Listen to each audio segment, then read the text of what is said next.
Well, hey there, and welcome back to Jim's Kitsch Kitchen. Today I am making something I absolutely love so much, and I thought I'd share it with you.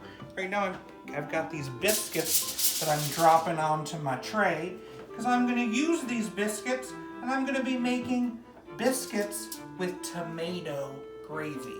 That's right, tomato gravy, and if you haven't had it before, it's amazing, and I love making it.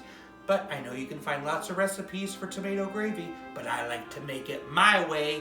Watch me make it today. I'll start by melting some butter. I'm going to chop an onion and add it to the pan. And some garlic. Let that saute. I've picked some tomatoes from the garden, and I'm just going to take and I'm going to cut them right in half. Next, I add a little flour to the pot. Next comes the tomatoes.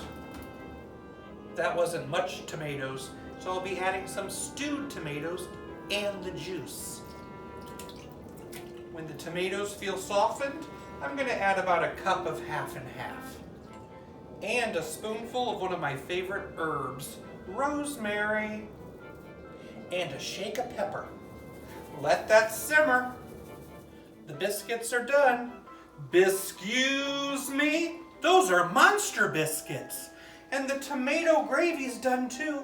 Come look at this. It's so thick and wonderful and ready to cover my biscuits.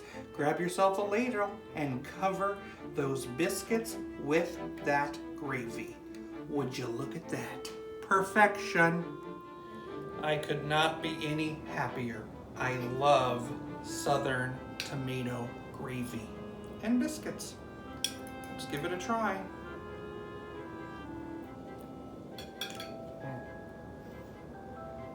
Perfection.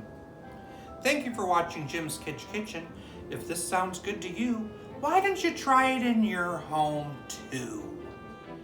What did the mother biscuit say to her naughty child? If your father knew how you were acting, he'd be rolling over in his gravy.